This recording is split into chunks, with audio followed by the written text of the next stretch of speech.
I'm going to cry just saying it when we added that little beat of Phoebe leaving and then remembering to come back and hit the penguin. And I went to network 12 times. 12 times where they picked the other person. It's just crazy to be like on TV again after what I thought was leaving the industry. You guys are such an anomaly. That's what's so exciting about all this. Well, I think it's part of why we were able to get a 26 episode order in 2024. Nobody is doing 26 episode seasons. They were like, we want to do something with Thundermans, and my knee-jerk reaction was, no thank you. Because you closed that chapter. Yeah, because personally I had closed that chapter. Hey. Okay. You should start every episode like that. Hey.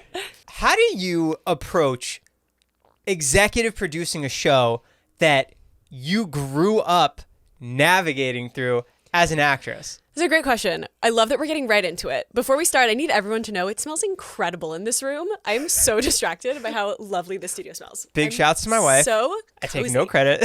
The pillow is soft. It smells good. I'm so like, okay. How do I take that on? That's a great question. The executive producer role and the actor role, for me at least, really sort of inform and feed into each other in a really beautiful feedback loop. I feel like a lot of my strengths as a producer, a lot of them just come from like my personality and being a very detail-oriented kind of mathematical person, but also just like my experience as an actor has given me so much information that is helpful at a table full of producers who haven't been in that role. And then my job as a producer allows me to do my job as an actor so much better because I'm able to foresee problems and adjust weeks in advance, whereas as an actor, you just show up on the day and sometimes you're seeing the set for the first time, you're seeing the wardrobe for the first time, sometimes you're reading the script for the first time the night before. And as a producer, you know, on this show, I got to read every episode when it was just an idea and a blurb and then an outline and pitch in as things are getting written. I got to help develop the sets and make sure that they were built in a way that we were going to be able to do our job and not get trapped in corners and not have problems with coverage. And I was able to design wardrobe in a way that would work for actors' comfort and make sure that they wouldn't be holding back any of our gags or our stunts or our ability to do physical comedy. Like it was just like this beautiful overlap and back and forth. It was also so much work. Yeah, because you're in front and behind the camera now. Yeah, well, it was also 4.5 months of 2 episodes a week, which in television, usually multicam sitcom shoots 1 episode a week, which is already way more than single cam. Like in single cam, they're shooting maybe 5, 6, 7, 8 pages a day, maybe 10 or 11, but that's usually a really long day where you're shooting till 4 a.m. On multicam, you're shooting 30 to 35 pages a day sometimes. 20, that fast. 20 pages. On our show, I guess, sorry, let me go back. On multicam, you're shooting like 20 to 25 pages a day. And on our show, we were shooting 30 to 40 pages a day. So it was crazy amount of memorization. Even our like weeks off, we would have 4 to 6 table reads, 3 or 4 production meetings. Like it was just nonstop. So can you just scoot them like a hair closer to you? Yeah, perfect. Yes. So is this better? ASMR. I haven't done one of those yet. No, we could do an exclusive. Was that something that you always just were interested in, even when you first got on the show? Like, how does this all work? Yeah, I think I was interested in it, but I didn't even really know what it was called. Like, I've always been, like I said, very detail-oriented, kind of a perfectionist, not in a negative sense, but just in a sense of like, if I'm doing something, I want it to be done to the best of my ability, even if it's something I don't care about. So if it's something I do care about, like my work, my job, something that I'm passionate about, like I want everything to be right. Like I want actors to stress the right word in the sentence to make it make sense. And I want the prop to make sense for the joke that was written. And I want the, set to pay off the setup for, like, and as an actor, there's all these politics of what you can and can't say. If a director directs somebody else and I know as an actor, like, no, that doesn't work. That's going to cause you problems later in editing. Like, you can't really say anything unless you have hierarchy. Yeah, like, unless you have very close relationships to go around that hierarchy, there's a lot of hierarchy in place. Actors can't direct other actors or shouldn't. It's poor form, which is all fair. And, like, all of those protocols are there for good reason. But I always thought that way. But I didn't realize I was thinking like a producer, even when it came down to things like scheduling and like just like logistics. So once I got the opportunity to be an executive producer, at first I was so intimidated because I was like, me, I'm just a girl. I'm only 24, 25 when I became an EP on the movie. I felt really young and I was like, I'm not a writer. Like, what do I have to contribute? And then once I started, I was like, oh, this is what I've been doing in my head the whole time. I'm just allowed to say it now.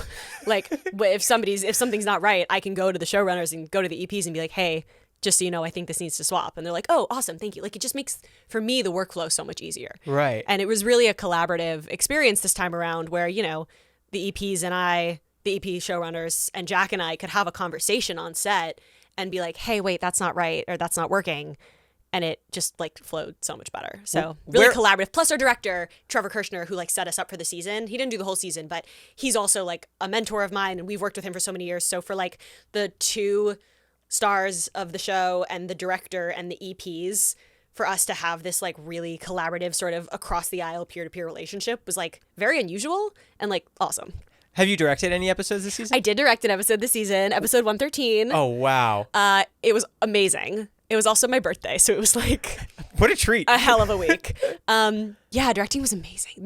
That's another thing where I'm like, I was really nervous. I took it really seriously. I wanted it to be like, I didn't just want to get by. I wanted to be like the best director, you know?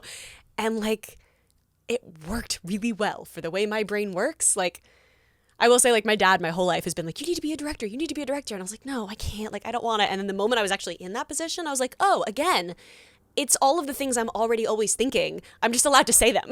Right. Like, you know, when I think an actor would be great doing something, I can just be like, oh my gosh, this is what you should do. And I feel like I'm good at communicating, and specifically I know these actors so well and how to communicate with them. And like, it was just such a treat, you know, especially with like Maya, who's on the younger side. She's not as experienced. She's doing an incredible job, like leading a show for the first time. But not every director knows exactly how to like speak her language and get what they want out of her. And I know exactly how to like get in. So it was really satisfying. It was really great. So where are we now on this entire season? Filming for the entire show is wrapped. Filming, oh yeah. So we filmed, so as of recording this podcast, it's January 29th, 2025, which feels crazy to say. We filmed last year, August through December in Vancouver. And while we were filming, everything was also being edited. It was the craziest timeline. At any given moment over those 4.5 months, there were like 4 episodes in table reads, 3 episodes actively being shot, 6 episodes being in various stages of being written. How many 4 episodes being edited, 5 camera operators, 5 cameras at all times, only 1 unit. Until the very end when we added a green screen unit who was filming Thunderford, the like digital assistant played by Darren Norris. But yeah, it was a lot. So our poor showrunners, Jed, Mark, and Sean, I owe you my life. They were editing while we were filming. They would be on set giving notes and doing cuts. I edited the episode I directed on set on my laptop in between takes of filming 3 other episodes. In Premiere? No, like giving notes back and forth. Oh. They would send me string outs, and I was like giving timeline cuts and back and forths with the editors. Was this because they were trying to get it out? Yeah, they wanted it to be a quick turnaround. Originally, they wanted the show to air in October, which would have been insane, especially with the number of special effects we have. But they managed to get it out in January. We wrapped December 18th to do 26 episodes in 13 production weeks. The show came out 4 weeks later. The fact that this show isn't terrible is like, we deserve Oscars, if I do say so myself. Yeah, because you guys weren't doing this when you were filming the show years ago. No one has done this. No one has done this. One, I think, production, a Tyler Perry production, kind of, I hope I'm right, ground broke the 2-a-week model, but not with the number of special, no shade to the like incredible groundbreaking work that they did, but they were not doing it with this many special effects and fight scenes and superpowers and costumes, and like it's crazy. Do you have a live shout audience out to our there crew. Also, the entire time? No live audience, but also quickly shout out to our incredible Canadian crew who had never shot multicam before. So we, amidst all of this, trying to do the most insane version of filming this show, we also like were teaching this crew how to do it for the first time. And God bless them, man. They were up to the task, but it was a lot, man. You see it over the course of the first episodes. You see the camera ops getting used to finding focus quicker, and you see everything, the lighting, everything getting dialed in. You see us even getting dialed in. Yeah, it's crazy. So this is your last interview on press day? Yeah, it's currently 4:15, I think. We started this morning. I was on Zoom with the first interview this morning at 6. We did interviews back to back till 11:30 with like a 20-minute break somewhere in there, like 9-minute interviews for 5 hours. And then I drove to the morning news to do a morning news appearance, and then we drove to Beverly Hills for an interview, and now I'm here. This is my last one of the day. And are you done now on this run? Oh, on the press tour run? Yeah. We were going to do more originally scheduled a couple weeks ago around the premiere, but with the fires, it all got postponed. So it was originally going to be over 2 days. There was going to be another whole day, but it's just this. So how are you celebrating? I'm going out for Korean barbecue and lychee fun. martinis.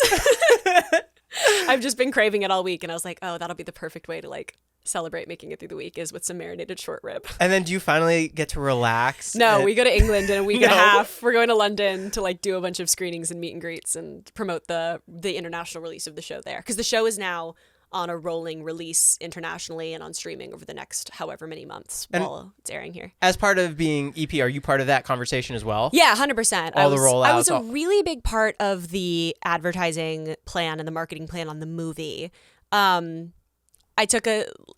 was less active in the traditional marketing plan on this one, but equally, if not more active on the social media marketing plan. So I work really closely with the marketing team, and we've developed a really great relationship now where like they trust me. Like they literally will send me full episodes. I have like saved in my photos. Don't hack me. On your phone? Yeah, like full episodes of the show to use to edit into content that I will then send to them, and they integrate into their content strategy, and they can post on their official accounts and cross-platform and advertise. Like we really are working very much in tandem, which is great because that synergy is just so much better than them being like, "Hey, post this," and me being like, "No, it doesn't really work." Like, I'm posting this. Like we have a content calendar. We know what we're posting almost every day for the next however many months.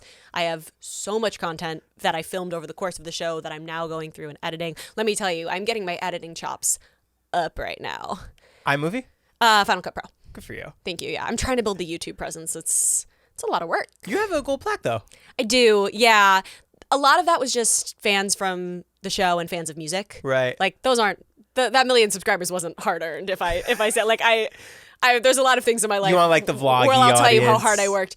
But I've been building up the vlogs since I did like 6 months of consistent vlogging last year before I left for the show, and then I stopped while I was filming because like didn't have time to eat dinner, let alone make YouTube videos. And then I'm picking it up again now. So I just posted like a holidays vlog that I loved, and then I'm now doing a series called Behind the Thunder. Every other week I'm doing like a little behind the scenes breakdown of a new episode. So, trying to do it all. Would 14-year-old Kira have ever expected this to happen? I don't know what 14-year-old Kira thought, but 14-year-old Kira did always think she would be moving. Like, because 14-year-old Kira just was always moving, was training and in a million different things. Like, my mindset at that age was very much like, I don't know where I'll be in 5 or 10 or 15 years, but I want to plant as many seeds as possible so I have choice later on. So, like, no, I never would have thought this is exactly where I would be. But, like, I don't think I would be super surprised. There are definitely a few things about my life that 14-year-old me would be very surprised by. Like what? Like the fact that I'm married. Like the fact that I just like accidentally found the love of my life at 22. Like I always thought I was going to be in my 40s and then one day be like, all right, I should probably settle down. Like did not think I would meet somebody, become best friends, fall hopelessly in love, and like have literally my best friend by my side every day. I think 14-year-old me would be surprised by my music career, both that I did it and that I stopped it, which is like a whole other conversation. I don't know. I think she'd be surprised that I'm not on Broadway because that was like such a big goal when I was young. But then I found TV and film and like went in that direction and was like, oh wait, I love this. So Your Grease engagement video is insane. now it's a therapy video. Oh my God. Right? Thank you. What part of Greece was it? Santorini. Okay. Yeah. It was magical. Do you know why we went? Do you see all of the context of like my parents went there? Yeah. Told me my parents went there. For those of you who don't know the context, my parents went there 30 years ago, a few years before I was born. And they made a video to their future child being like, oh, future kid, like look at your mom and dad when we were young and hot. And my parents showed me this video when I was, I don't know, a teenager. And I was like, wow, I want to go there. That's on my like bucket list now. And my dad was like, wait until you found your like partner, because it's a really romantic trip. And I just like always had that in the back of my mind. And then my then boyfriend and I were planning an anniversary trip, and like we could not figure out where to go. And like 2 weeks before I was like, oh my God, let's go to Santorini. My parents always told me like, wait until you have your person. Let's go. And he had the ring for a while, but Where'd he stash it? Under the bed. He planned the whole engagement in like 9 days is the end of that story. It was under his side of the bed for You never would have gone under there? years. Nope. Good spot. Yeah. His side of the bed is his side of the bed. And where'd he pack it? In the suitcase? Yeah. Carry on? Check-in? Carry on. Okay. Oh my God. Crazy. carry-on. Yeah, in his bag. Was he nervous? No, he doesn't get nervous. He doesn't get nervous about anything. He's nerves of steel. Because he set it up, right? Like, there was people, the photographer. Yeah, well, so we planned the trip really quickly, and he was being very secretive about. I basically was like, what I would love, your anniversary gift to me, can you just plan like, here's my credit card, here's your credit card, just like do it. Like, plan the trip for me. Here's what I think we should spend. You know, we got on the same page about that, obviously. And then I was just like, just plan it. Like, I trust you.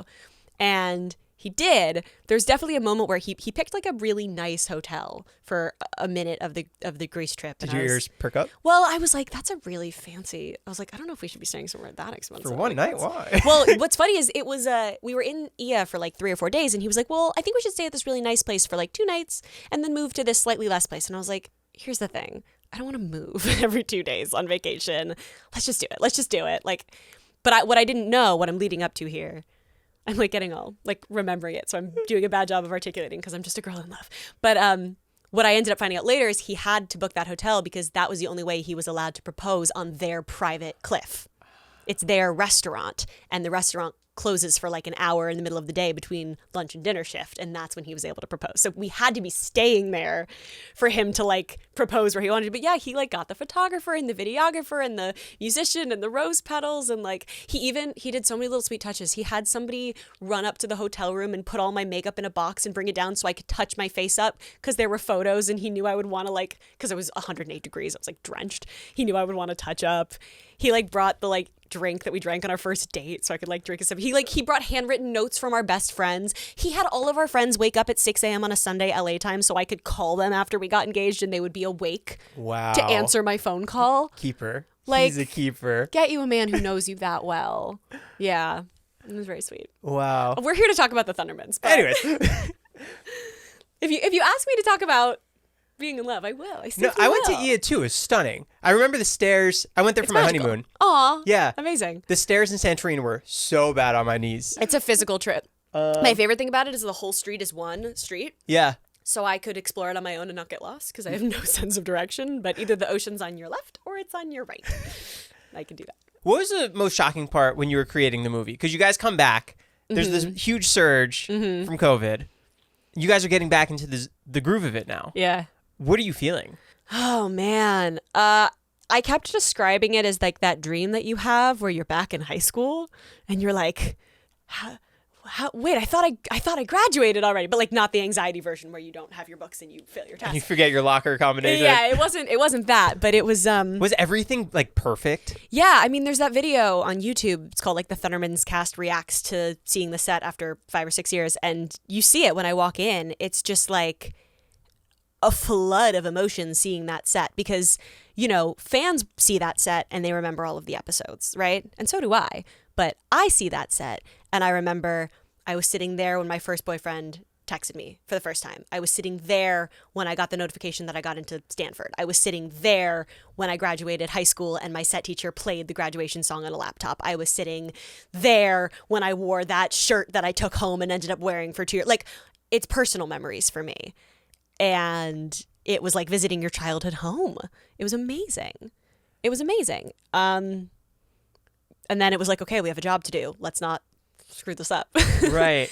Fans are counting on us to not reboot our show badly and ruin the legacy of everything that we've made. You know? Was that crossing your mind? Oh my God, of course. Look, I've told this story a million times now, but when they first came to me being like, hey, we want to do something with the Thundermans IP, this is 2021, I think, because it was big in COVID. So 2021, maybe early 2022. Yeah, what did it peak at on Netflix? Was it 1? It was high. I don't remember if it was. I don't remember if it was 1. I think it was 3 or 4, but it was high. Crazy. They were like, we want to do something with Thundermans, and my knee-jerk reaction was, no, thank you. Because you closed that chapter. Yeah, because personally I had closed that chapter, and professionally I had closed that chapter, and because I loved what we made, and I was really proud of it, and I was like, I do not want to reboot a beautiful old thing and like sully it. Like that was to answer your question, like that was definitely a concern for me. But they were persistent. Luckily, thank goodness they were persistent. And also I was at a point in my life where I was like, no, I have to be a grown up now. And of course I've come so full circle of like, God, that's stupid. Making children's television is such a gift. Like, playing a young person on TV in my late 20s is such a gift. I'll be happily branded Nickelodeon, whatever. I don't care. People have their own assumptions they make about what that means about me. They're wrong. It's fine. But back then, I was like, I don't know if I want to get back into this. So anyway, yes, all of these reasons that gave me pause, that made me trepidatious. But the conversations continued, and there were early conversations about it being like a dark, single cam, gritty drama version of the Thundermans. Completely different. And again, long-winded way of answering your original question, like, I was like, no, we can't take this thing that is so full of wacky, silly joy, this thing that is magical because it was a group of people being willing to be so unabashedly silly and unembarrassed to be silly and joyful and wholesome, and turn it into this like dark, self-conscious thing. I want to make the Thundermans. Like, if we're making it so, that was basically how I became an executive producer in the first place, because I called up the people at Nickelodeon and I was like, listen, man, if you want to make the project, I'm putting my foot down here a little. It's the scariest thing I ever did. I was like, I'm putting my foot down. This needs to be a multicam. And I know you want it to be a movie, but like, let's make a multicam movie. Why not? It's going on streaming. What's the difference? Let's just make it a 2-hour episode. And of course, you know, in the back of my mind, I was like, because maybe if we do that, then we'll get a spinoff and we can do more of the show. Oh, you were hoping that? Oh, yeah. Because I was like, if we can make this one big episode, A, if we can prove we can do it, B, if the fans love it, then the network has no reason not to trust us to like make some sort of a... Back then, I was thinking season 5. Spinoff hadn't entered my mind, but I was like, yeah, let's make more. So when the movie did well, super thrilled. When that led to a spinoff, I was like, my master plan, like, super thrilled. And then curveball when the network was like, spinoff. So that's the next chapter, if I should go into it. Please. Shall I? I feel like I've been talking for 8 years, but I guess this is a podcast. That's the point. I feel like this is me getting insecure because I always read comments on podcasts I do, and they're like, God, does she ever stop talking? And I'm like, wait, I thought that was the point. That is the point. I thought the point was to talk. I don't talk this much in regular conversations. I'm being filmed. No, I want to hear everything from your perspective. Thank you. Because it's so interesting. Thank you. You really navigated an industry that has been changing. Oh, That's yeah. a revolving door. Truly. And now you're still in front of the camera and behind it. Yeah, truly. And we can go into this after, but like, I've gone through so many phases where I was like, I'm never acting again. I'm only doing music. And then I was like, oh, music is a great hobby and a terrible career and not the lifestyle I want for my mental health. I'm going to leave music. Don't know where it's going to lead me. Oh, I'm going to get back into TV and film. Oh, I'm going to go back to Nickelodeon. Oh, I'm going to be a producer. Oh, just kidding. I'm a director now. Like my career has been like, going to make YouTube videos. Anyway, chapter 2. They're like, we want to make a spinoff. So Sounds like Audible. yeah. Chapter 2. You're bringing so much energy out of me. I love it. I think I'm also a little wacky right now because I stole like 6 packets of M&Ms from the last interview I did, so I'm on a sugar high. Peanut? No, regular, but peanut are better. Okay. They just didn't have them. Peanut and M&Ms are the reason I gained 15 pounds over the course of the original Thundermans. I loved peanut M&Ms in the original show. They're worth it. They're so good. They're so good. No regrets. Chapter 2, we want to make a spinoff. And I was like, a spinoff? Why would we change what's working? And there were a few reasons. They wanted the show, they were like, it's a Nickelodeon show. It can't be about a bunch of late 20 and early 20 somethings. And I was like, well, disagree, but fine. But they were like, Maya tested really well in the movie as Chloe. And Miley Clark plays Chloe. She was the baby in the original series, and she grew up to be a talented actor and the most beautiful 13-year-old in the entire world. And so they're like, she tested great, and we want this to kind of be a spin-off following her, but we still want Max and Phoebe to be the stars and kind of be her guardians. And we were like, okay, a spin-off with just the 3 of us? Like, I don't know what that looks like. Are you and Jack going back and forth? Like, is this possible? At this point, they pitched it to me and Jack separately. Like, Jack and I haven't even discussed this at this point. No spin-off conversation yet. With each other, I don't think so. I was trepidatious, but... For the listeners, what does trepidatious mean? Hesitant, nervous, just like... Ooh, ooh.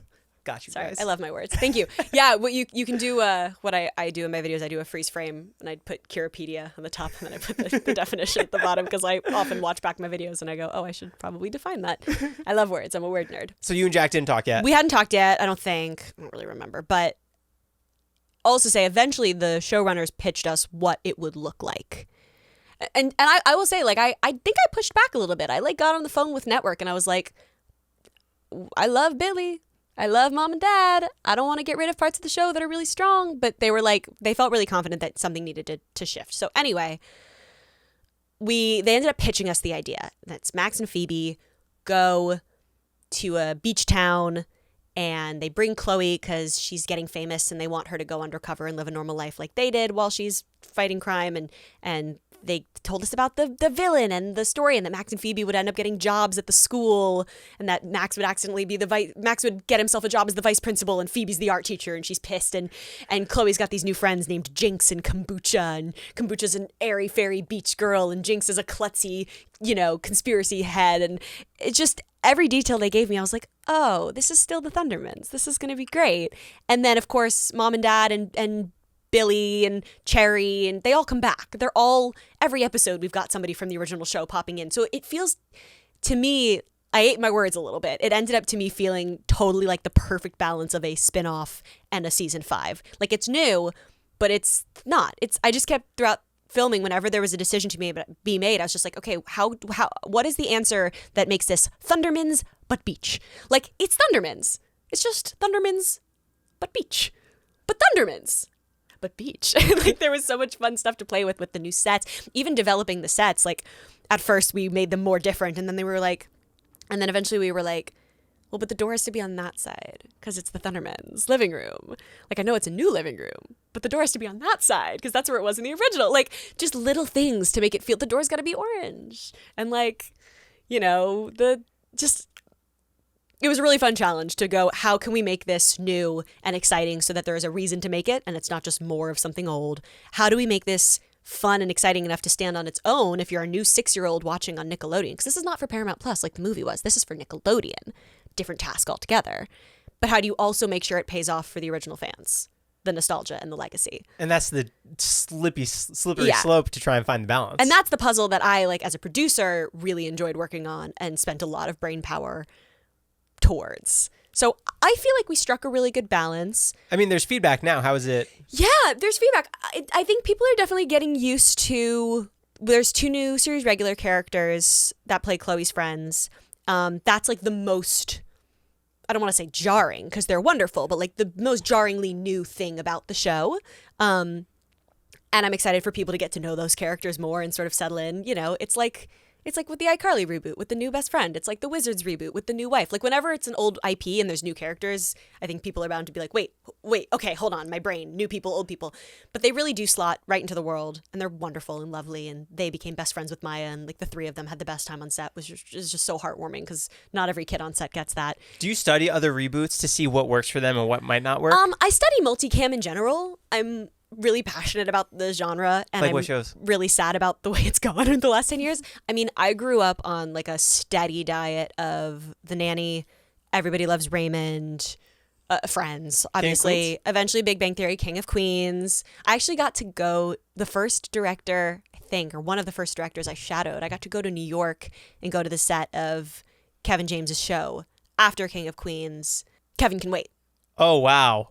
And Leah Remini was there, and I was just like, oh my God. And I got to like sit in on the network meetings and the notes. It was amazing. Shout out Andy Fickman for taking such good care of me that week. Like, this is just to give you like a run of it? Yeah, so shadowing is like a big thing in order to become a director.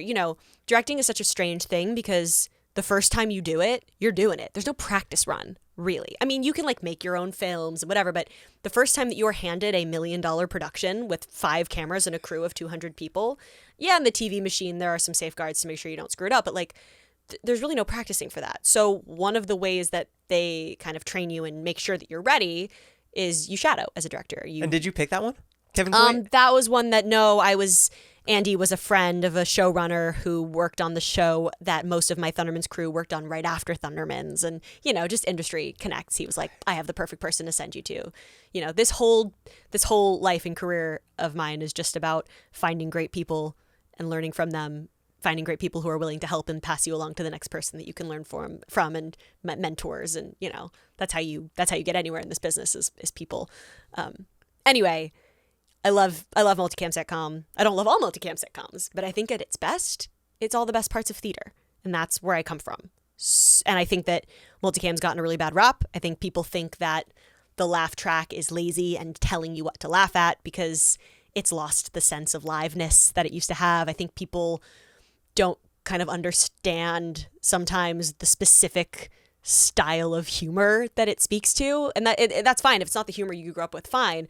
But good multicam sitcom is just, feels like home. You know, there's a reason so many people still watch Friends all these years later.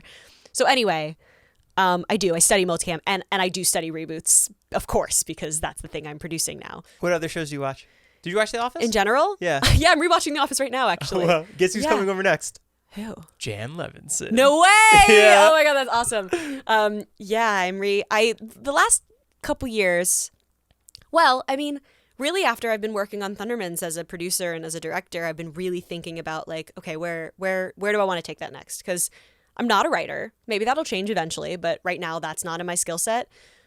What I am is I'm an actor, I'm a producer, I'm a director, and I'm a detail-oriented, smart person who can generally pick things out. But Would I'm that not be a showrunner? It could be a showrunner. Yeah, there are non-writing showrunners. Most showrunners are also the head writer. So one of the things I'm kind of looking at now at this specific point in my life at 27, having come back to the form, is like, okay, how can I take this combination of skills that I have and find exactly the right home for them all, right? And so for me, the kind of one of the ways to do that has been going back and rewatching all of the like seminal pieces of TV that I like missed for whatever reason. So like I went and watched New Girl from the beginning. Like I'm watching Silicon Valley right now. Like just like good, even single cam sitcom. There's so much to learn from. Frasier. I just went back and rewatched the old Frasier too after I finished rewatching The Nanny. I also watched like, you know, Severance and whatever. Like I also watch like other TV. I'm not always watching comedy. I also watch trashy reality TV. Is there appetite for more multicam stuff from these networks? Yeah, there is now. And there wasn't a couple of years ago. And I started hearing rumblings that was shifting. And I was really not convinced. And then I have seen it. Yeah, I mean, there's, in addition to reboots, there's Shifting Gears. There's the Reba sitcom. There's Connor's just ended. There's Papa's House on Peacock. Yeah, there's like 4 or 5 multis right now. Most of them have legacy stars heading them. There's really no multicams that aren't vehicles for existing multicam stars, but I'm an existing multicam star, so maybe I can make a vehicle for myself to do after Thundermans. But yeah, there does seem to be some appetite coming back, which I'm excited by. Has there been any conversation about another and that 90s show, which I just did on Netflix, which was a fabulous sitcom that I cannot believe got canceled because it found its groove at the end of part 3. It was so good. Did you act with Red?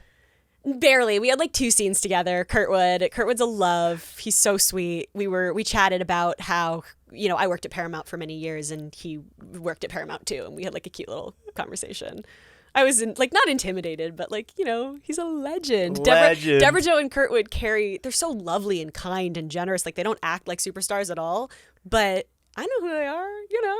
And Deborah Jo was so sweet to me too. She pulled me aside like week 2. We ran into each other on the lot and she was like, "How you doing, sweetie? I know it can be hard to play the villain. I just want to say you're doing a good job." And I was like, "Thank you, Deborah Jo. Be my 4th grandmother, please." What's the difference between a Netflix set and a Nickelodeon set? Oh my God. So much. Because it's a streaming service. So much, but also not that much. I mean, if you're comparing that 90s show with the Thundermans, there's a lot of different paths I could take to answer this question. It's a great question. Let me think for a sec. The first obvious one is on a Nickelodeon set, there is a huge effort to maintain a level of appropriateness for the kids who are around, especially post Quiet on Set and all of that, but just also in general. My show specifically, the Thundermans, has always been a very safe work environment. We all really try to not like curse around the kids too much and like make dirty jokes around the kids. Like we really try to make it a comfortable, safe environment for them.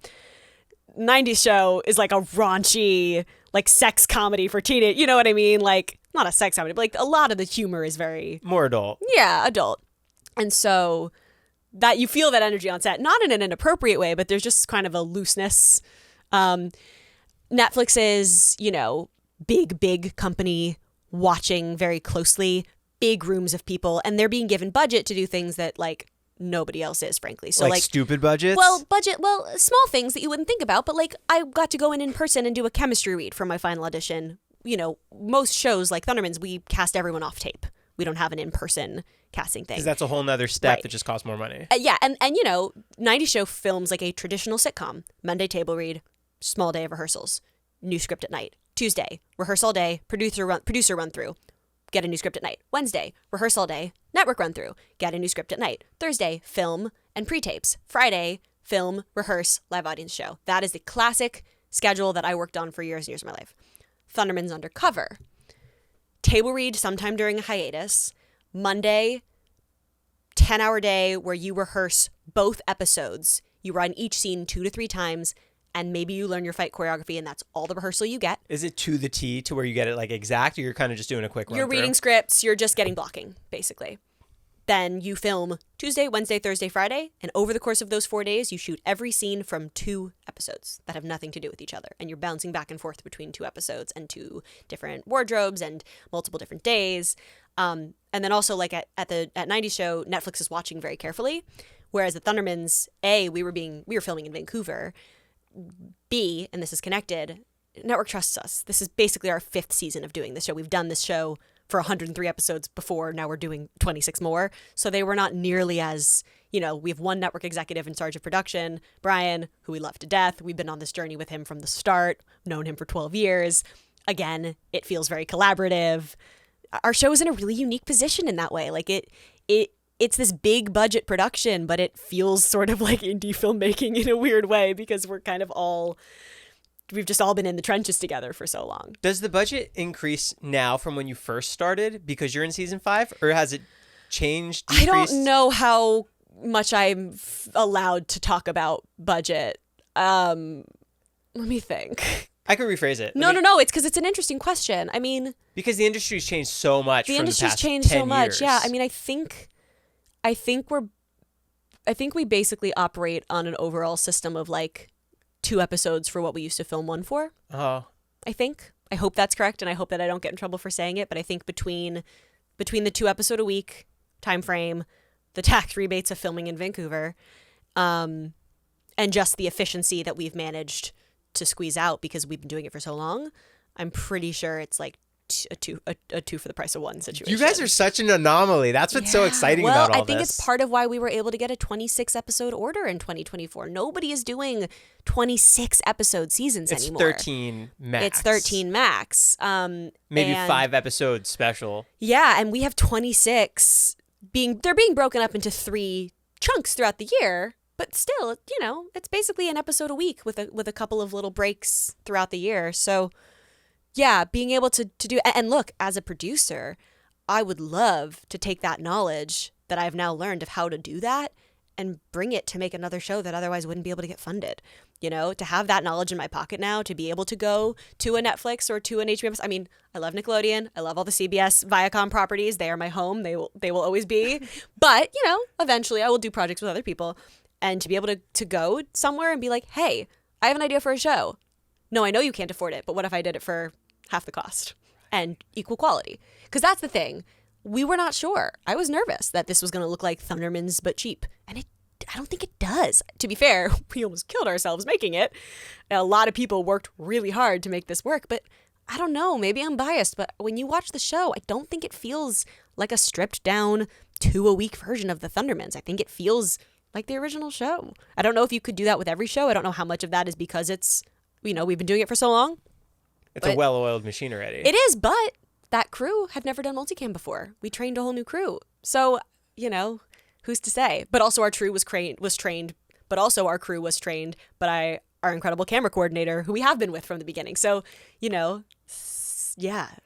key people. Yeah. What's the most expensive shots of the Thundermans? Is it the special effects? Probably. I'm not intimately familiar. Surprisingly, I'm not intimately familiar with the CGI budget and how it gets allocated, but... Are you ever blown away by what you're doing? You're like, how's that going to work? I have a pretty good sense of it at this point, just after doing it for so long. No shade, no lemonade to the CGI people who did the movie, but it was not up to the standards that we would have. It worked. It worked. Let me rephrase that. The CGI on the new show is great, and I'm very excited by the upgrade that it feels like. So I would imagine that's probably a costly part of the show for sure. Yeah, they're doing a lot of work. But who knows? I don't know. I'm not intimately involved in that side of things. Like, I would have loved a superhero show as a kid. Yeah. Didn't exist on Nickelodeon. Yeah. Yeah. I remember that when I first moved to LA, I spent 2.5 years auditioning. What were the shows you auditioned for? Well, bouncing back and forth between Disney and Nickelodeon. Because I was the perfect kid or it was the perfect job for me it was the perfect match for me from ages 12 to 14. I was a cartoon character. In my expressions, I was precocious and communicative, and I looked younger than I was, so I could work longer hours. I was just, and I loved multicam. Like, I was the perfect storm to be a Disney or Nickelodeon kid, and it was kind of just a matter of fate of, like, which one it was going to be. I auditioned for a couple of, like, CBS pilots to play the daughter of, like, Rob Riggle or whatever, Scott Baio. But in those 2.5 years, I would audition, and I would get callback, and I would get to the final two where you sign a contract. When you're auditioning like that, before you can even go in on the final test, you sign a contract so that you have no negotiating power because it's Hollywood. But that's called going to network. And I went to network 12 times. 12 times where they picked the other person.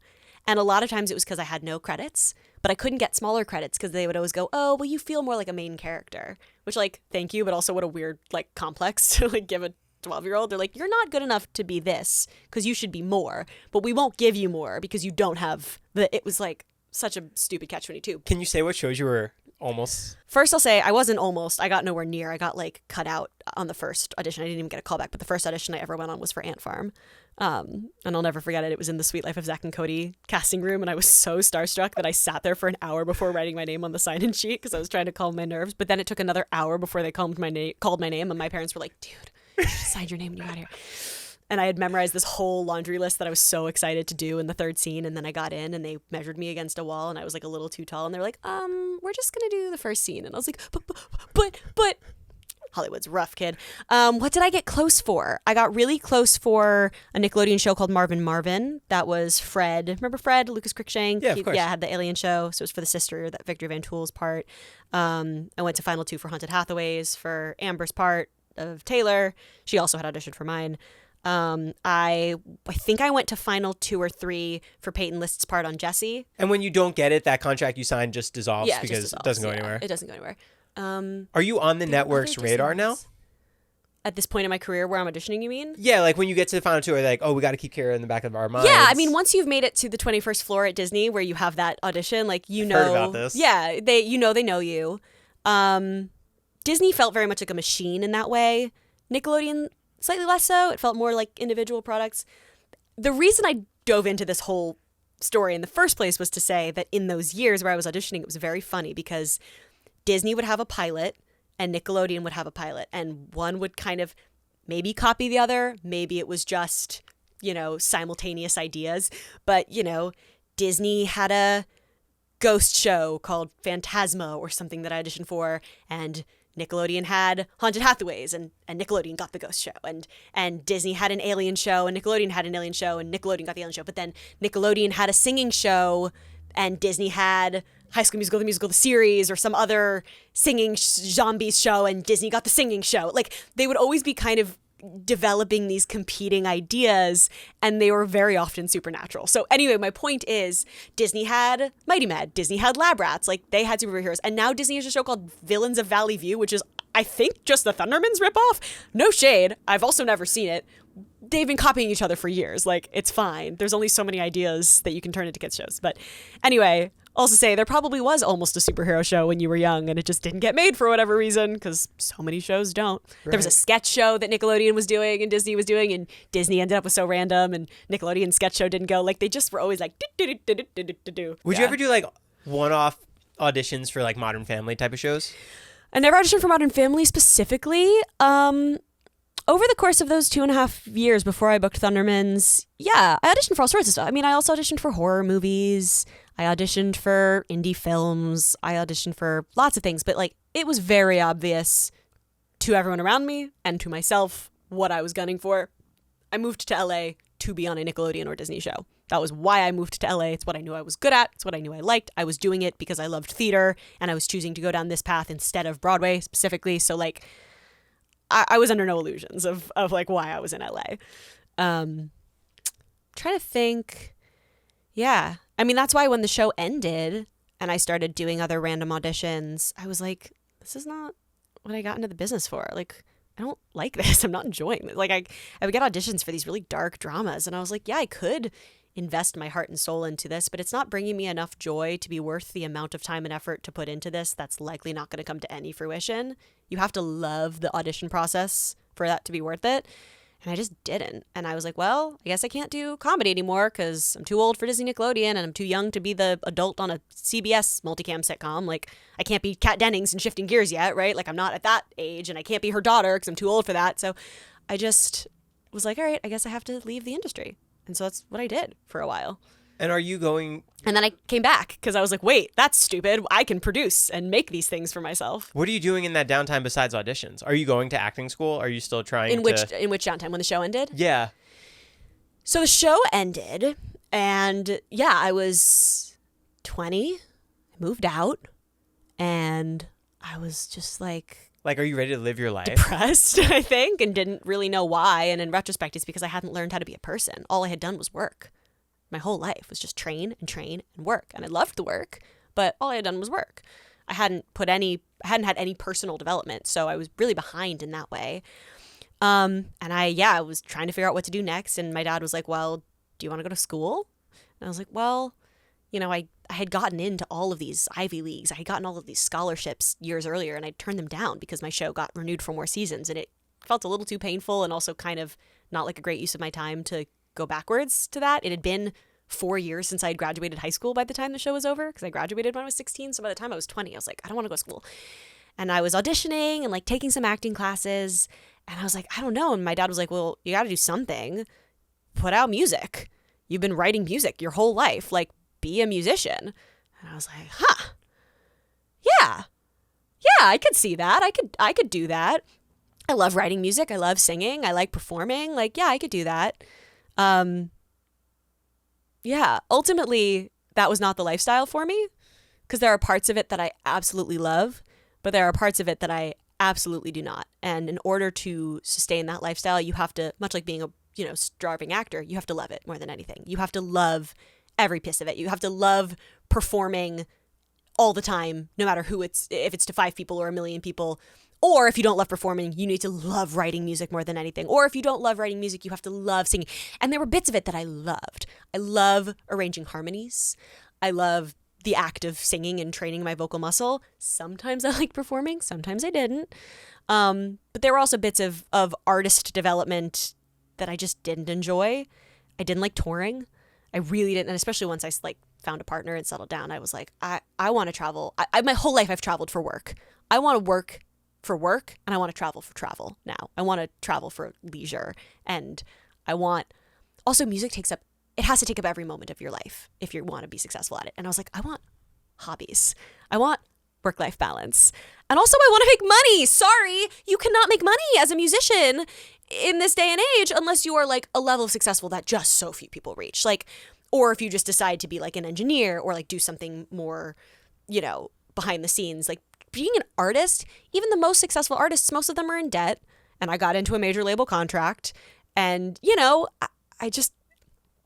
I was like, this is not the thing for me. And it is the thing that I am truly the most proud of in my entire life, is that I walked away from that career, because I had this thing in front of me and I had this guilt. I had a deal on the table. I had such a guilt about like, so many people want this and I'm good at it and I like it and I could do it, but it's also like not fulfilling me and I'm not happy. And but also like, I shouldn't quit because I haven't made it yet. Maybe I just haven't worked off. And I just, in my heart of hearts, I was like, no, I think that this is coming from a real place of like, I know who I want to be and I know what I want out of this world, and this right now is not serving me. And it was the scariest decision I ever made to turn down that deal and pause my music career. And it is by far and away the best thing that I have ever done. And it's given me such this sense of like, I always tell people like, it's so easy. We always hear, don't quit. But I've learned like one of the most powerful things you can do sometimes is know when it's time to walk away, and know, the sunk cost fallacy of like, well, I've already put this much work into it, I have to keep going. It's a fallacy. It is false. It is not real. That work has already happened. You don't have to keep going just because you've already done that work. Like, if you need to pick up and move now before it's later and you've wasted even more time. So yeah, I was an artist, and then I wasn't. I'm a little bummed and regretful that I never put out the best music I made, because like by the end, I had a collection of music I really was proud of, but I was just like, to what end? To what end? I don't want to spend the next 10 years promoting it to try to make back the thousands and thousands and tens of thousands of dollars it's going to cost me to put it out. So like, what's the point? Anyway, I was a musician. That was my career for those years. So when the Thundermans came a-callin' in 2021, I was like, I don't know. I'm like a major label artist now. I'm doing this whole other thing. But like, sure. Eventually, as I already said, like I warmed up to the idea and I saw my spot as a producer and what I could do. And then that was also part of why I was able to eventually leave the music industry, because I was like, oh, I have this other home in TV and film that I have spent so many years developing. I have this other place where I feel so at home and also so on fire and excited and passionate. And I see avenues for myself going forward. And that also made it easier to go, okay, I'm going to put this other thing aside for now. So I've lived lifetimes. I was a full influencer during COVID. Like, I've lived lifetimes. Where do you go now? Now that the show is out, you've done EP, you've directed. Yeah, definitely more directing. That like it felt like doing something I was like always meant to do. It was so amazing. I more Nickelodeon, Disney kind of stuff? I mean, I would love to do everything. I would love to direct network multicams. I know how this industry works. They're not going to let me until they see me have a bunch of Disney and Nickelodeon things under their belt. Because here's the gag. Everyone thinks kids shows are easier. Hot take. No, they're not. Why? Oh my God, because you have 15 gags a minute. You have all of these stunts and jokes and special effects, and things move quickly, and it's super high energy, and you're wrangling children, and you're like... You also have limitations on these actors. They can only be on screen right? for so long. And so you've got to move quickly. And also, my specific show was a superhero show, so it's action scenes with 5 cameras at a time. Like, I want to tell this story carefully because I don't want to sound like I'm shading anyone, but like when I was on... I don't even know if I want to say, whatever. When I was on that 90s show, there was a scene where it's like 4 people sitting on a couch and like somebody walks in at this point and somebody else comes in with a prop at this other point, and then somebody has to like fall off a chair or something. This is not related to an actual scene in the show, so don't go looking for it. This is like a scene that got written out. But I remember our wonderful director, Laura Prepon, who was fabulous and did a great job, being like, okay, let's just take this beat by beat. There's a lot going on in this scene. And I just remember being like, if we could ever get a scene this simple once, we would not know what to do with ourselves, because like we don't get scenes where it's a bunch of people sitting on a couch and talking. We have scenes where like somebody's falling off a helicopter and there's 7 stunt doubles and somebody's getting slimed and there's a tube in someone's shirt that's exploding liquid into their face, and then there's a gust of wind, and then we have to clear for a plate and get a green screen shot, and then there's an AI assistant, and every kid's show is like this. There's just like beat after beat after beat is so complex. And then these like network multicams, I don't mean to like downplay. They have other things they have to worry about. They have to stay engaging for adults. That's a huge task. But like, it's usually people talking. Like, I know how to block people talking. If you have 2 people in a scene and 4 or 5 cameras, like that math's pretty easy. When you have 8 or 9 people in a scene and 3 of them are kids who are about to pumpkin, it's different math. So I don't want to sound cocky. I want to get my reps before I go into network TV. But also say I feel very confident that when that time comes, I will have been incredibly well trained by Nickelodeon Boot Camp. I do think those shows will come with their own pressures of like network politics, because you know, your job as a director on any show, but especially in television, is interface and medium between so many people, and every production's got their own setup, and every network's got their own setup, every company's got their own setup, and so learning those politics and learning how to slot into them seamlessly will be the challenge, I think. Is that something you guys focus on, is keeping the audience's attention? Like an adult versus kids, like, oh, they're not going to be engaged during this, we have to change this a little bit. Yeah, our writers like to overshoot by a few minutes so that any joke that they feel like wasn't worth the airspace it took up gets chopped, and they're ruthless about it. And I don't always agree, but usually I do. We actually reshot the whole first scene of one of the early episodes at the very end of the show, because they tested it and they just decided there wasn't enough movement. It was in a small set in the kitchen and there just wasn't enough excitement to keep kids hooked. So we reshot it in the living room and added a bunch of special effect gags and just pumped up the energy. That's like rare for a Nickelodeon show, no? to like reshoot and like. Yeah, we don't do a lot of pickups, but the show is valuable IP. It means a lot to all of us, and it means a lot, I think, to the network. We're on one of only 2 shows on the network right now, and we're a legacy property that, they're taking a chance on renewing. And so I'm so grateful that the network cares enough to test the show and make a couple of adjustments. It's why we added the voiceover in the title sequence, because they tested the show and a couple of kids thought we were Chloe's parents. They didn't know that we were siblings, which, like, of course, totally understand why new kids watching the show would make that mistake. So yeah, I'm really grateful that we got to test the first few episodes, and that they were willing to like adjust and make feedback off of that. Yeah, it's so cool that you guys are proof that a show can still blow up even after it's done. Yeah, it's a crazy world we live in. I mean, it's like that with music too nowadays. Like, everything lives forever. Which is terrifying. Like, there could be one moment in your show that just blows it up again in 5 years. Yeah, what's funny?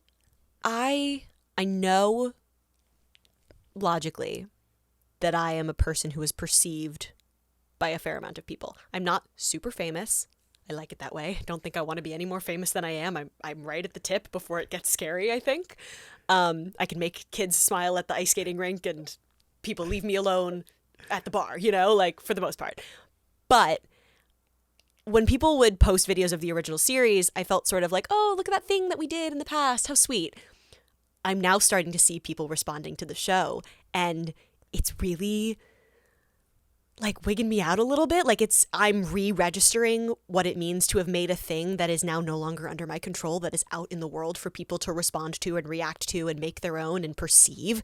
Like, when I get a couple million views on something I post on my channel, on my Instagram or whatever, it's a thing I made and I posted, and I know most of the people seeing it follow me, and some of them are seeing it on their Explore page, but it's mine, and it's me, and so it feels safe.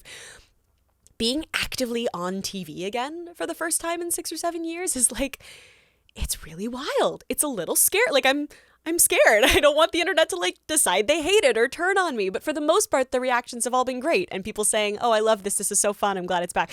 This is me live processing emotions in real time, which I made a resolution to not do on podcasts anymore. But it's like, how can you not? For exactly what we were just saying, everything lives on forever. And somebody's probably going to be watching this in 2030, and whatever I'm saying now in 2025, while they're watching it in 2030, I am in effect currently saying, because they are currently watching it, and that freaks me out. But anyway, this is just all me processing in real time. Like, it's just crazy to be like on TV again after what I thought was leaving the industry, to now be back in full force as an actor and an EP and a director and like making content is wild. I know, you're in the middle of it. You can get a call saying, all right, we're doing another show. Any moment. I mean, I could get one in the next 10 minutes. Like, and I probably will. What a roller coaster. In the next month, find out. Is your emails just like insane like that? Yeah. Sometimes, I don't know. My life very much goes in seasons. There are seasons of intense work. There are seasons of, fallow soil where I'm just replenishing myself and starting over. There are phases of, right now I'm in the promo phase, and the promo phase is always utter chaos.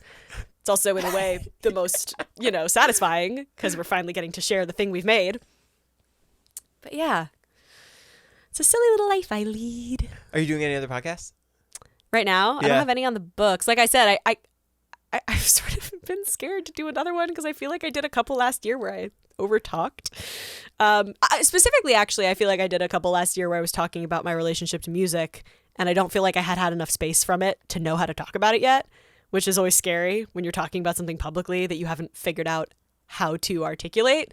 This one, I feel like I finally have done a pretty good job of like, I've also been talking professionally since 6 a.m. today. So if I can't do it now, if I'm not warmed up now, I don't know when I will be. No, I don't have any others planned. I was developing my own for a minute that I was really excited about, and then we got picked up for the spinoff, and it got put on the back burner. It was a really good idea too. Ooh. Will it ever come to light? I don't know.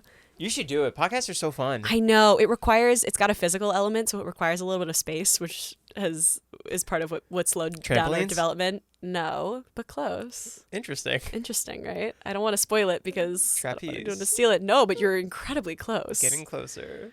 You're close linguistically and dynamically. Okay. Anyway, no. In the meanwhile, my plans are I need to live some real life because I spent 4.5 months on set, waking up, working, and sleeping. So I need to hang out with my friends. I need to go eat Korean barbecue, like I'm going to go do right now. I need to have dinner with my husband. Do you have a marriage routine right now? Like, are you guys in a system? I mean, we have so many systems. What specifically are you asking? Like, my wife and I, we have our shows we're watching now, like our date nights. Everything's kind of like running. Like, with how busy you've been, do you guys have everything in place? No, we're always adjusting to what we need. We think of our lives. We talk about this, and I've talked about this, I think, on podcasts before. We talk about bars, like in The Sims. And there's a lot of different bars that each of us has. And certain bars, if one goes up, the other one necessarily must go down because those are how they're connected. And so you can't ever have all of your bars filled. But the job, and especially for someone like me who like has some mental health struggles and has to like work pretty hard to take care of myself, and like I'm not like this all the time, like, is watching all of those bars and responding accordingly to keep them all in the okay zone. Obviously, ideally, they're all in the perfect zone, but they're not. So some of those bars are like solo time versus social time. And within those bars, there's solo productive time, there's solo lounge around time, there's solo time together as a couple, there's time with our close friends, there's time with acquaintances, right? So there's like those bars. There's home life versus out life, right? Like you want to be out in the world, but also you want to have your time at home alone. A big one is like health versus indulgence. We both love to be healthy and feel our best, and we're both gym rats and athletes and rock climbers, and like we have lots of different hobbies and physical hobbies, but also you need rest, and also I love food and I love interesting cocktails, and you know, I guess this is still Nickelodeon sanctioned podcast, so I won't keep going on that list, but that's another. So all of this is to say, like, kind of all of our decisions at any given moment are like, okay, what bars need filling, so that you never get to like DEFCON like 5 where you're in bad shape and you have too many bars that you have to fill up at once. So right, yeah.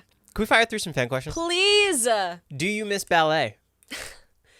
Oh, I'm gonna cry. Yes, I miss ballet deeply. I loved ballet. It is a sometimes problematic art form.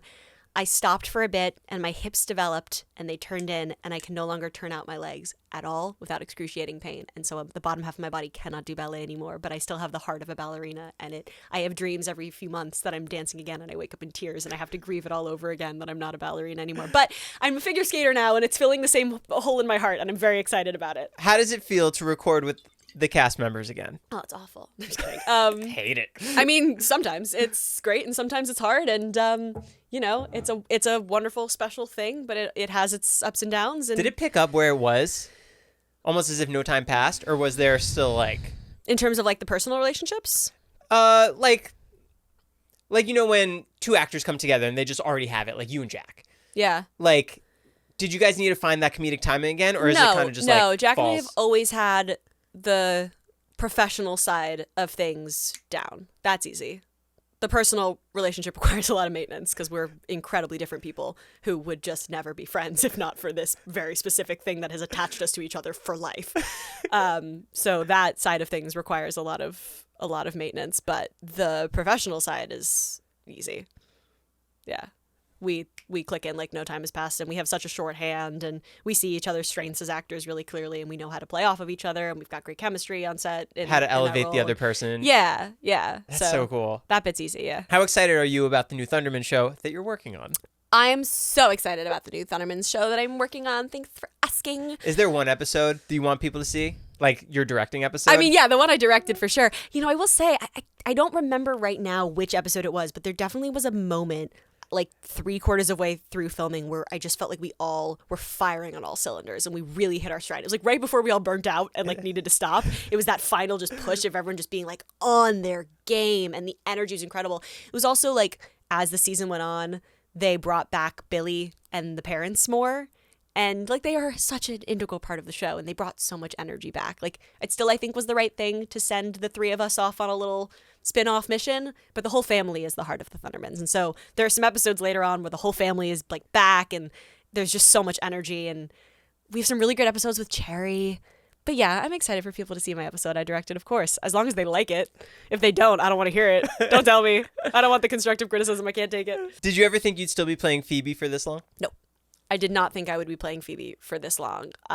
When I finished at Nickelodeon, I really thought I was done. And part of that was because I needed to grow up and do other things, but part of it was because people convinced me it was lame, and I let them. I let people convince me that being on a kids show is somehow less cool than being on a regular show, which is insane. I never understood that. Because A, it's harder to make. It's better training, in my opinion.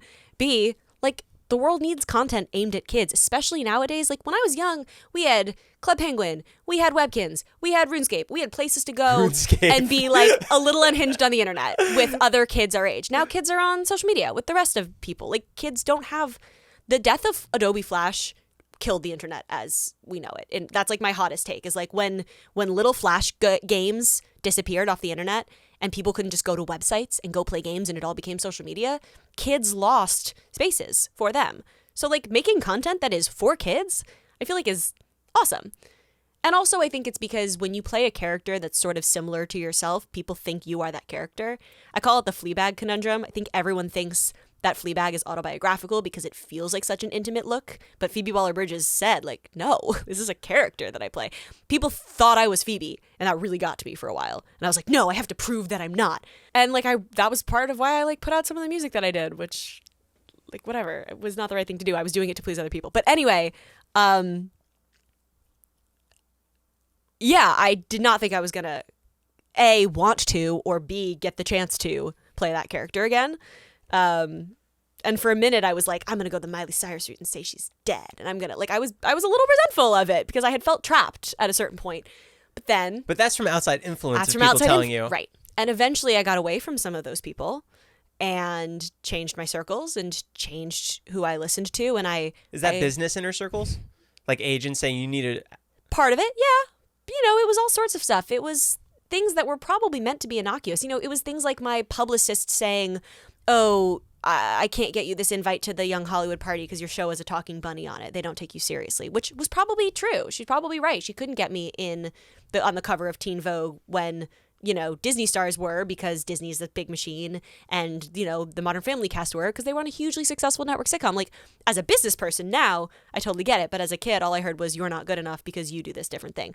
And I felt it when I went on red carpets. And if a kid doing the exact same job as me, but on an adult show, would walk on the carpet, all the cameras would whip pan to them. But again, as a business person, of course, they're on a more successful show. They're going to get more engagement. Like, I totally understand that the scope of work is different, but all of these outside influences I just internalized, and eventually I got myself away from certain circles of friends and certain circles of people, and just, like, lived some life and felt what it was like to be a regular person in the world and to not have a job and to want a job and need a job. And I also went to this other career where I didn't feel quite as at home, and I did other kinds of acting. Some I really enjoyed, some I really didn't.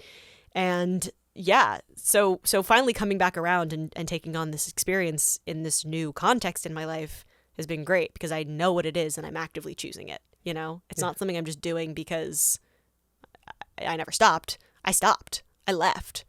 And then I considered what I wanted and how I could get it. And it happened to, in many ways, slot in perfectly to coming home to this thing that raised me. I'm so glad you found that. Like, you found it again. And you realized. I mean, during Thundermans Return, I was talking a lot about, I felt a lot of a connection with Ariana Grande and how she was talking about Wicked, because I know she's very similar. She came up as a sitcom actor and musical theater performer, music and comedy. And she also was super judged for having been on Nickelodeon and having had to, like, completely eschew that image to be taken seriously as a musician. And she had all of these other things too. I'm not comparing myself to, like, the queen, Ariana Grande. I adore her so much. But, like, I do remember watching her interviews talking about how it felt like she healed something in her playing Wicked and, like, coming home to herself. And that was in a lot of ways how I felt doing Thundermans Return, doing the movie, coming home to myself and, like, coming home to Phoebe. But now with the confidence that I'm not her and I can do something as Phoebe, and if people think that's me, fine, but I know it's not. And, like, that I can be silly and wholesome, and I don't have to, my job in life isn't to prove that I'm an adult or to prove that I'm sexy and mature, which I thought was my job for a minute. I really did. In my early 20s, I thought my job was to, because my agents would say, you know, do a project where you get naked. That'll show everyone. Like, and sure, that works. I mean, Zendaya doing Euphoria totally helped people take her seriously. She's also awesome and deserves to be taken seriously, and probably would have gotten there eventually in whatever path she chose, fashion or music or whatever. But yeah, Nice to come home to the part of myself that's just good at making people laugh, good at learning a lot of dialogue, good at this weird little art form of multicam comedy, and enjoys it and gets to do it now. What actresses do you look up to? Who's putting out the best work now of their career? Oh, man. Right now, Kristen Bell. The new show she just did on Netflix. Yeah, nobody wants this. No, it's so good. Yeah, love. I think she's the kind of actor who I look at. I think for a long time I sort of felt like I was too broad as a person and as an actor to do anything other than multicam comedy. I'm now getting a lot of confidence that that's not necessarily the case. Working on that 90s show helped with that because it was a very it's a multicam performance, but it was a more grounded multicam performance than I had done. And I now am kind of excited about maybe dipping my toes into the water of more single cam comedy stuff. And I feel like Kristen Bell is one of those actors she's broad in a grounded way, which I feel like I am in my day-to-day life. You know, I used to have casting directors and acting teachers be like, you're doing too much. Just do it the way you do in real life. And I'm like, no, this is how I communicate. This is how my family communicates. I don't know how to tone it. We're from New Jersey. Yeah, you don't get it. Exactly. If I'm toning it down any more than this, that is acting. That is not being more natural. Emma Stone is another one who I feel like is good at that. I mean, I love Phoebe Waller-Bridge because I just think she's a business mind unlike anyone else, and to be writing and creating the things she does is unreal. I feel like I'm probably missing really obvious, great answers. Did you love Wicked? I haven't. You haven't seen it? Here's the thing. What? Here's the thing. I feel like I have because I've watched all the clips and every interview. I have a vendetta against the public movie theater viewing experience. You're not an AMC girly? Refuse. Here's the thing. I have a curse on me. Every time I go to a public movie theater, something goes horrendously wrong. Someone's sneezing, coughing. A baby is screaming. Someone's kicking my seat. It's like being on an airplane. Somebody's rustling candy. My ears are very sensitive. I'm a sensitive sound person. I never would have pegged you for this. I cannot. Also, I went to see In the Heights in the movie theater. So quiet I couldn't hear a word that was being said. The mixing, terrible. Went to see a Wes Anderson film in a movie. They messed up the aspect ratio. The crop was wrong and I couldn't see the subtitles. And I was like, okay. Is this at the AMC Experience? No, maybe I need to be going there. We need to get you to AMC. I know. I need to be. And my friends love what's it called? The one, AMC Member everyone Pass. loves the Alamo. I know. Maybe I'll find the right one. Also say, I think I have access to a screener from one of the guilds that I'm in. And I have a friend with a private movie theater. So, it's also on streaming now. So I'm going to go to the private movie theater and watch it on streaming where I can have it at full volume and have nobody else in the theater and I can sob in peace. Because that's how I like my movie going experience. So I'm sorry I haven't seen it yet. I feel like I have because I watched so many clips and breakdowns and whatever. But do you watch shows with captions? Yes. Well, yeah. To be fair, the Wes Anderson one was his little artistic weirdness. But hold on, excuse me. I do. I like watching shows with captions because I like watching shows and also feel like I'm reading the script. But doesn't it distract you from what's actually happening on camera? No, but I promise I am not bragging when I say this. I am the fastest reader maybe in the world. I can glance for half a second and I have it. I don't know why. So you could just... So I'm watching the show. I look down. I look at it. It doesn't distract me at all. When you see a long paragraph, can you immediately memorize it? Pretty much, yeah. Yeah. I think I just got assigned a lot of reading assignments when I was young and I was like, I have ballet in 12 minutes. I have to just... Okay.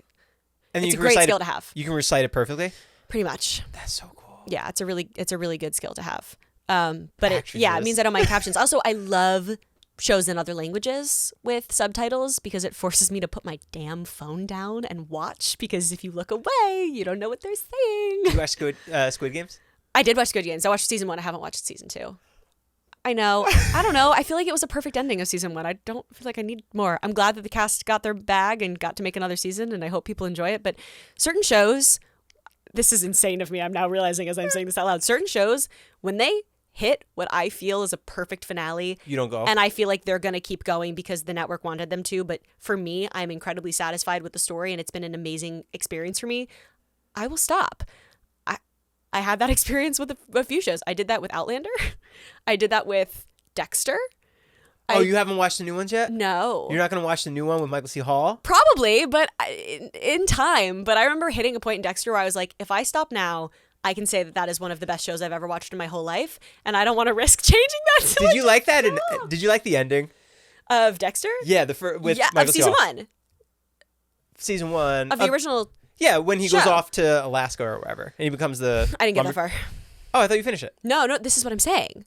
This is what I'm saying. Oh, you just did season 1? I will finish a season. I'll be like, that was the best season of television I've ever watched. I want to let that be a thing in my brain for a few years, and then I will come back to it. There's like 7 more seasons. I know, and I'm going to.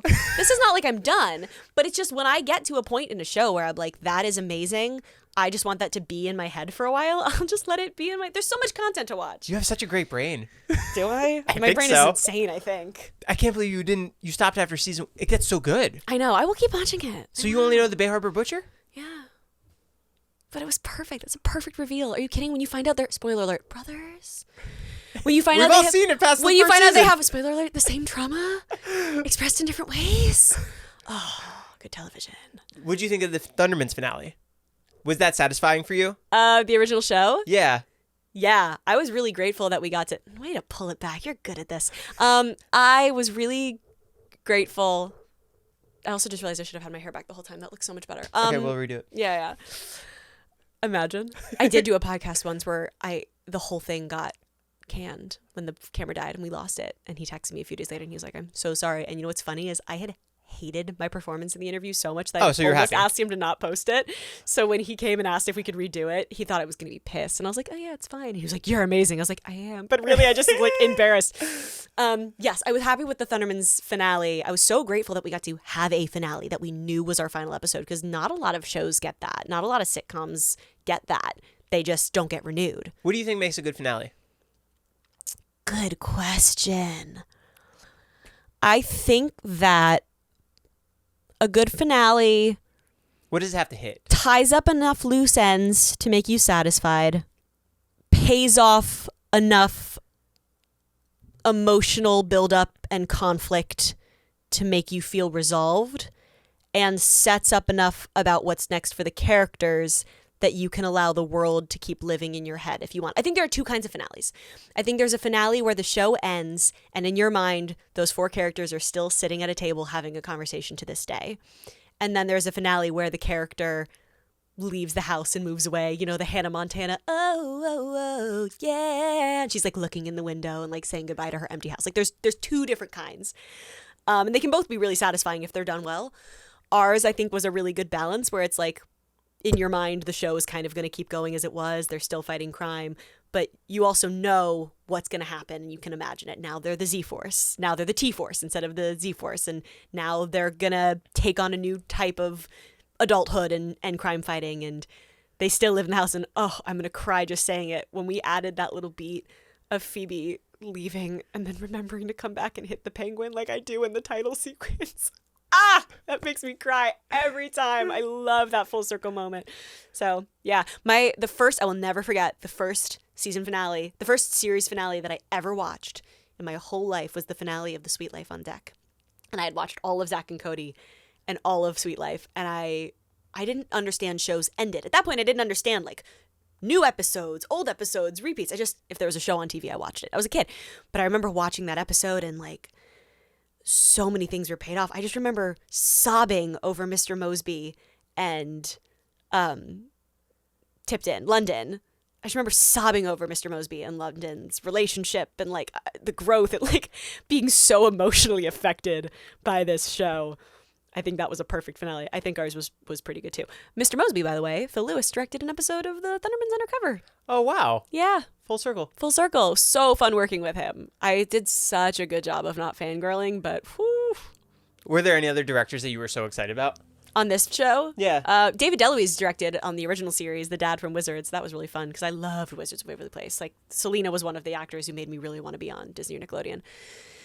Other directors this season, we had Trevor Kirshner like did a bunch of the original show. He's kind of been my mentor and taught me everything I know as a director and just been a wonderful friend and advisor for many years. And he's a co-EP on the show now too. And so he was really integral to our success for sure. I like made a big stand when we did the movie that it had to be him and that he had to do the show because I just think he is the best. I just adore him. But outside of that, it was a few people from the original show that we brought back. It was a couple new directors, a couple people in Canada who we hadn't worked with before. Yeah. No one else, though, that I was starstruck over. Do you have a heart out? No. Are you still good? Yeah. Why do they have different directors for every episode? Great question. Few reasons. The one that gets thrown around in the industry that I'm not sure if it's 100% true or not is the directors don't get too much power, and that the EPs and showrunners are still the ones in charge, and the directors are just kind of coming in to give their vision. But, like, I don't know if that's true. I don't know. I mean, on that 90s show, they had one director for 8 episodes and then another director for 8 episodes. And all in a row? Yeah, it didn't seem to cause them any problems. When I asked on our show, I thought on our show it would be helpful to maybe have fewer directors just because there was so much going on, and I thought the less sort of, like, onboarding time required, the more we could just keep things moving smoothly. One of the reasons they said we couldn't do that was because of the amount of time it takes to do post and editing. Because that one director's watching post throughout? Yeah, so if you're giving notes on your episode, then it's hard to be doing prep for the next. But I don't really know. I mean, yeah, because the way that works, by the way, is you direct an episode, the editor puts together an assembly, they send the director a cut, you do back and forth a couple pages of notes over a couple of days, and then make the director's cut. And then once you're happy with the director's cut, you send that off and it gets sent to the showrunners. And the showrunners then get to do all their own rounds of notes, and they make the showrunner's cut and they send that to network. And the network gives their notes and makes the network cut. And then that sometimes can go back and forth a couple times between the showrunners and the network making those notes. So what that means is that I, as a director, handed off my episode and then haven't seen it since. So when it airs, I don't know how much it's going to look and feel exactly like the cut that I submitted. They've told me, not to brag, but they said it was the best cut that they got the whole season, that they had the fewest notes for it, which, like, I would hope because they taught me everything I know, and so I know what they like. Also take that as a huge compliment. They also could be stroking my ego and lying to me. Who knows? I don't think so. But they said they didn't have many notes at all and that it was a really quick, easy process for them because I know the show really well. And so hopefully, I think it's going to look pretty much like what I submitted. Would you watch it back? Would I? Yeah, like, did you watch Thundermans back? Oh, while it was airing, I watched most of it. By the end of it, I admittedly would fast forward to just watch my scenes and see how they had turned out because I didn't have the patience to watch full episodes anymore, but I did want to see how you did scenes, yeah, how I did and how the special effects looked and stuff. Now husband and I started dating. He didn't know who I am. He had never seen the show or heard of it. He stopped watching Nickelodeon at Victorious, like right before I came on. And so early in our relationship, we went to Big Bear with our best friends, and we had a night where we drank a lot of Baileys, and I was like, okay, you guys are allowed to watch my show now. And I put on like a season, and we watched and like jumped around a bunch of episodes. And are you giving behind the scenes? Oh yeah. And then that was it for a while. I didn't really watch anything else for years. And then a couple years ago, my best friends, Danny and Noah, who are big sitcom nerds and like really smart and like know a lot about the process of TV and just like smart, cool kids who I love, they were like, they had just watched the iCarly reboot and they were like, okay, we're watching Thundermans from the beginning. I was like, oh my God. And they watched every single episode from the beginning. They watched 103 episodes, and as they were going through, every time they watched one, they would text me, and I would give them all the behind-the-scenes tea. I'm like, oh my God, that's the boy who I had a huge crush on during that episode, and oh my God, that's the take where I almost hurt myself, and oh my gosh, that was the day where this happened, and this is the day where we got in this huge fight, blah, blah, blah. And so I didn't rewatch it per se, but I got to relive it through them rewatching it, which was really awesome. And then I did watch a couple episodes leading into the movie to get in character, do some research, and then I watched the movie like 8 times because I was like in the editing room and then also at the premiere, and then I watched it when it aired, and then I watched it at the other premiere, and then I watched it like I've seen that. And the Thundermans episodes I'm watching like 5 times each because I'm watching them to make content, and then I'm watching them when they air, and then I'm watching them with my friends. And so yeah, I'm watching it a lot more now. And it's all a different experience everywhere you watch the movie. Yeah, totally. I was by the end of it, by the 6th or 7th time watching the movie, I was like, I don't want to watch this movie anymore. I've done it. I'm good. I'm just picking out all my flaws. Now I'm just annoyed at how long my hair is. Why didn't I get a haircut? Like at that point, I'm just like, okay, I need to stop watching. Is all of that stuff like kind of your determination too? Look. Yeah, like getting a haircut. As an executive producer, yeah, I have a lot more say in it now than I would have in the past. And also, Love my showrunners. Love them so much. 3 straight men. Don't know much about hair and makeup. Love to leave that. They love to leave that to me. They, especially on Thundermans Undercover, I hired the whole hair and makeup department. They like fully just were like, go, we trust you, which was amazing and terrifying. So yes, I do have a lot of say over my own look, and on Thundermans Undercover, I had a lot of say over everyone's looks, which was really fun. I mean, obviously my fellow co-stars, and like Jack handled his own, I don't ever speak to his situation because that just would be out of turn for me, I think. But the long hair in the movie was just straight up an oversight. I had long hair my whole life. I didn't realize how long it had gotten. I was so focused on getting in shape and keeping my skin clear and keeping my skin healthy and getting my nails. Like, I was just focused on and developing the wardrobe and focusing on other physical things that I just straight up forgot to get a haircut. And like 3 days into filming, I was like, oh my God, it's too late now because we filmed the whole thing out of order. So once one scene's filmed, can't make any changes. And so it just got longer and longer, and I just felt like I was drowning in it the whole movie. It was like on my face, and I just wanted it like out of my face. It was just so heavy, and my poor hairstylist, she's wonderful, and she was doing her best to like get it out of my way, but I was just always like, get it off me. It was driving me insane. So the day the movie wrapped, the next day I chopped it for the first time in my life, like up to here. I've never had it shorter than like down to my butt, and I chopped it, and now it's like still pretty short for me. I mean, I know this is like technically long hair, but so anyway, when we shot Thundermans Undercover, the first thing I was like, okay, how short's Phoebe's hair gonna be? Because I want to show off the clothes and it feels sportier. The irony of all of this is that when I booked the show at 14 years old, I was a ballerina and I had hair down to my butt, and they made me cut it because they thought it was like too long and dead and needed to look more sporty, and I was devastated. And I was like, do I have to? And they're basically like, yeah. And I sobbed, and then they cut it. Not even this short, and I loved it. So anyway, it's just like a funny joke that eventually Phoebe did end up getting her super long hair that I had wanted at 14, and I hated it. They knew all along. They knew all along. They were right. They were right. This has been so cool talking to you and hearing everything about the show. This has been amazing. Yeah, you're awesome. You've asked great questions. I've probably overshared, and I think you probably have 7 podcasts worth of content, and I hope you put it all out. This is a 5-part series, 1 episode every time. Honestly, we have enough content for it, and in this day and age, feed the content machine, feed the beast. Where is the show able to be watched? The show is on Nickelodeon, Wednesday nights at 7 p.m., new episodes. It will eventually, I think, be on streaming, but not for a while. So if you want to watch it, try to find a way to get cable. I know that's hard. Go watch Kira's vlogs. Go watch my vlogs. Go watch my BTS videos. Yeah, Kira Kosarin on YouTube, Instagram, TikTok, all of the platforms. The show is on Nickelodeon Wednesday nights at 7. The movie and the original show I do think are streaming on Paramount Plus. If you want to go back and educate yourself or catch up or just have a little nostalgia situation, go for it. And the first episode's on YouTube. The first episode's on YouTube. Yeah, the whole pilot episode is on YouTube, which I'm shocked that they did. Very cool. It was like 2 million views already in like a couple of weeks. Doing great. Which is awesome. Yeah, and the show just gets better. Really, like the pilot's pretty good. I'm pretty proud of it. I don't want to like shit talk it, but the show really does just get better and better throughout the course of the show. So I hope you like it. Cool. Thanks for coming by. Thank you for having me. Wait. I'm going to go eat short rib. Have fun. Thank you.